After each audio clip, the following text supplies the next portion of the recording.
Hey, this is Miss Roberts. I'm recording chapter 24, caring for the child with hematological condition.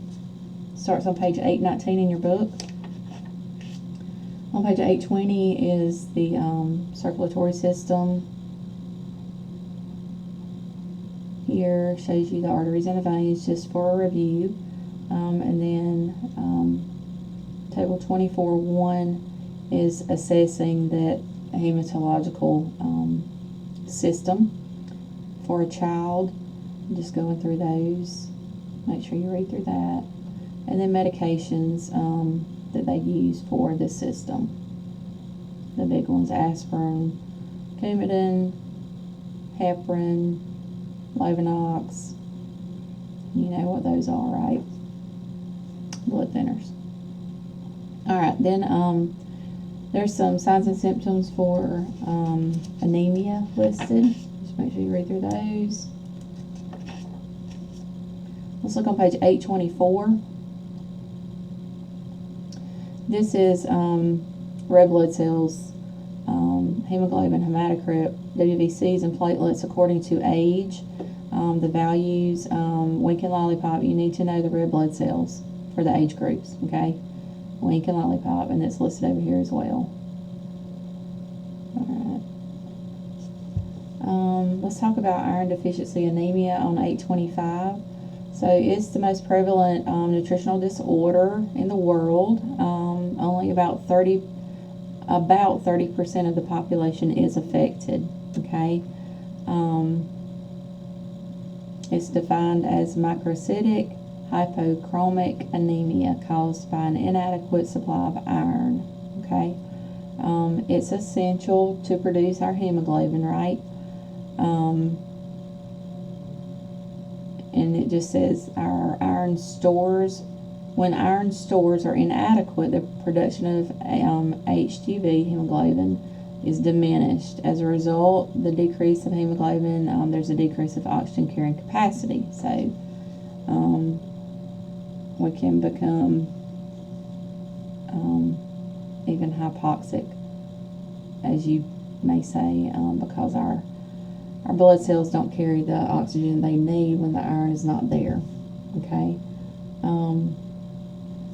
Prevention. How do we prevent iron deficiency anemia? So, another wink and lollipop. We need to educate our parents to make sure their children eat iron-rich foods, such as beans, meats, fortified cereals, eggs, and green leafy vegetables. And what would we add to this to help this iron absorb? Ascorbic acid, right? Vitamin C. So when you're giving them a bowl of Cheerios, give them a cup of orange juice, okay? Just make sure that they have that vitamin C. That's why when we give iron pills, we always serve it with orange juice, okay? Let's talk about the total iron binding capacity. This is not in your book, but I am going to talk about it. So we have what's called TIBC, total iron binding capacity, and this test this test measures the blood's ability to attach itself to iron and transport it around the body. A transferrin test is similar to this.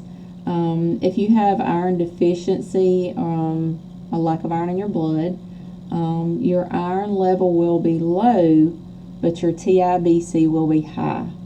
Okay, so it's kind of like kids on a school bus. Okay, so if you don't have a whole lot of kids that are riding a school bus, there's going to be a lot of seats empty. Okay, so the seats on the school bus is our TIBC, our total iron binding capacity, and the kids are our iron.